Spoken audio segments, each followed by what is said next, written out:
Until the oceans swallow the mountains and the skies turn gray, and the rider with the white stallion draws his arrow this way against the conquering concubines, pricks them like porcupines, until the conquering conquerors have become the conquered.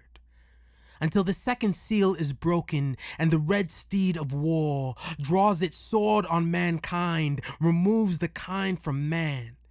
Until the black buck of hunger comes trotting across the land, and the scarcity of food brings famine to every man.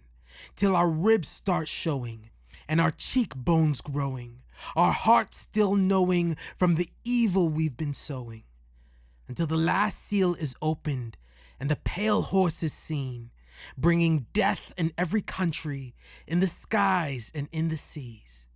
He is followed by Hades, who lets the wild beasts free, and the beasts go rampant on all society. The wolves wolf down oppressors, the grizzly eats the man who can't bear to feed his kids, so he bites off his hands. The cheetahs run after cheetahs who cheated on their ex, and the Black Panthers eat the face of the man who shot Malcolm X. The elephant tramples for all the children, lost but not forgotten. The lion mangles all the deceivers and the fraudsters caught lying. The mosquito brings malaria, the pig and the bird the flu, and until the end of this apocalypse, I will keep on loving you. Metaphor. She said no metaphors aloud, so I placed them underneath a bullet in Zaire. She said no metaphors aloud, so I whispered them to the soldiers playing percussion on the drums in my ear. She asked, "What's all this metaphor?" I said, "This meta's for you. These breathtaking barbiturates, hand-folded promises, this plasticine paradise, it is all for you. For me," she said, she pondered, she paused, she asked me what I met her for. I told her I met her for the metaphor. I was once a tribal delusion, a kerosene ghost praying for rain in the body of a matchbox, traveling along a road made of butterfly bones and broken infidels. I met a 4 horsemen. They spoke of disgruntled gods and vanilla ice cream. They said, just because the sky is blue doesn't mean that it is sad, but sometimes it does. And on those days, sing your sorrows into sapphire, your pains into cursive, and watch the clouds sway with sincerity. This weather, this metaphor cast calls for overcast pain drops, wet faces, hell, sleep, and snow. This crippling weather got us walking with hurricanes. The road ended. I met a fork in the road and trapped it in a poem underneath a bullet in Zaire. It is for you. These metaphors, these acid amethyst articulations. It has been so long since you said so long, and for so long I was all phantom limb ballerina. But fear is never an option for dreamers. So now I see in technicolor, breathe in animation, and love like a metaphor. For what is a metaphor but a sentimental feeling? Sentimental. When I met her foreclosed. I met her fortress guarded and coded. A home without love is not a home, it is a house. Houses hold. Homes mold. She asked, what is all this metaphors? I said I went to the future and met a foreshadow.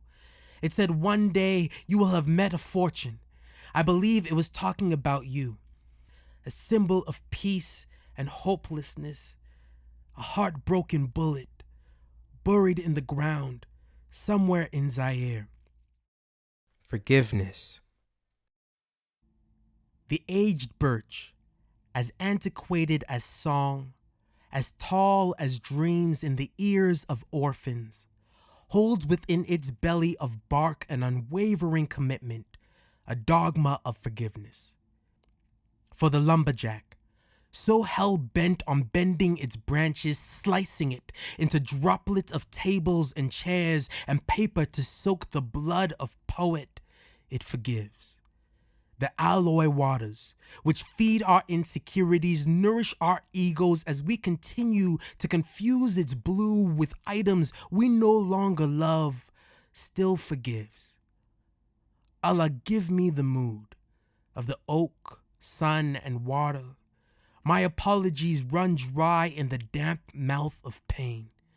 Lend me their souls so my pardons are true, timeless, and luminescent, that I may one day be broken and may feel brand new.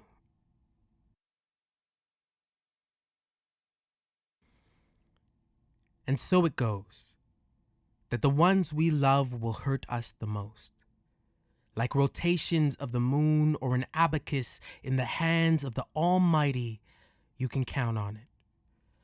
One day your beloved, your cherished, your treasured, will become your despised, your loathed, your most dazzling dream, dressed in the nightgown of your worst nightmare, it's true. The moment we chose to osmosis our hearts into prophecy, I conceded that mine will break. Because it always breaks, and someone has to break it. And if someone has to break it, I'd want that someone to be you. And so it goes, that the deeper we love, the more likely we are to get hurt. The yin and yang of yearning, the big and bang of burning, the pleasure and pain of learning how to love. Satan's love for God was so terribly mammoth. He would rather flood himself in fire than share his father's affection with another, let alone a human. We all know this love too well. What is the devil but a broken heart falling from heaven? And so it goes. That Cain killed Abel because he thought that God loved his brother more, and Jesus loved Judas, and Judas loved Jules, and God so loved the world that he allowed Judas to betray Jesus with a kiss on the cheek. And he bled like cardinal sacrifice, like fountains of forgiveness spilling from his wrists, like scarlet roses melting onto crucifix. What is Christ but a broken heart headed towards heaven? And so it goes. The ones you love will hurt you the most. Scar was not the first to reject his brother a helping hand. The difference between an Arab and a rabbi is an eye. So why are you dropping bombs? He is your brother. Why are you throwing stones? And so it goes. I can only imagine Romeo's prolific pain of finding your beloved beyond breath, body stone still like an amethyst photograph, or Juliet, to die and resurrect only to find the love you came back for fading like a memory in the hands of a ghost. Such incredible hurt, such miraculous melancholy, and so it goes. Love hurts. We would rather be hurt by love than treated with indifference by those we love. Even violins sing when cut, and tornadoes dance in a thunderstorm. Forgive me.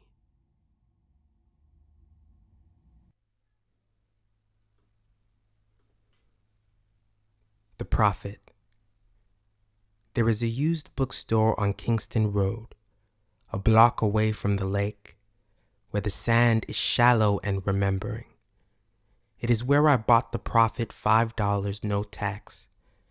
Months later, I opened my new old used book, and on the first page, an inscription in cursive, sharp and round like a swimmer's dance. Ian, ellipses, because you are so special for me. Ellipses, love, comma, Doris. My name is also Ian, but this book wasn't gifted to me. Doris also wrote a date, February 14th, 1981, hundreds of days before I was born. I imagine Doris to be 25 when she wrote this, not a minute younger. Some books find their way to deserving hands only after some life has been lived. Under the light she is bashful, In the sun, her hair unveils a copper window. She never smiles, but is always smiling. She writes, "You are so special for me." English, an unbuttoned shirt on her tongue. I imagine Doris was born in a country as sharp and velvet as its name. In this story, Doris is from Sarajevo. When the forests of her town began whispering of war, her family bet on a horse in the shape of a town. The kind of place young people loathe until family is a dream worth dreaming. A place with a beautiful name. It is July in Savannah, Georgia. Every Saturday, matinee movies are half price at the drive-in. Here, Ian works part-time. He feeds and cleans the projector like it was a jealous cat. Makes $3 an hour, saving to buy his uncle's Chevrolet Chevelle, or any American car with a beautiful name. Doris's father loves De Niro, and Raging Bull reminds him of home. All the fighting in monochrome. Ian staggers along the projection booth, Dr. Pepper in his hand fizzing with fury. Swagger taunting Sugar Ray like he is Jake LaMotta in the 13th round. Something copper shines from beyond the screen.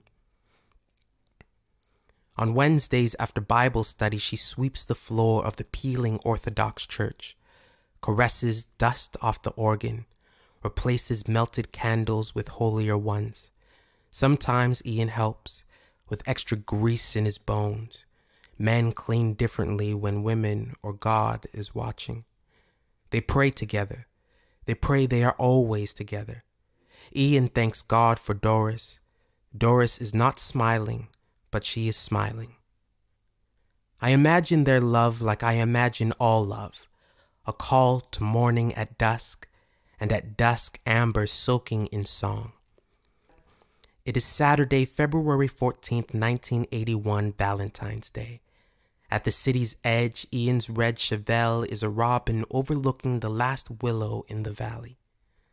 He reaches underneath the seat, pulls out a Mr. Potato Head. He gifts it to Doris and says, "Isn't it funny how you can remove almost every part of his body except his heart?"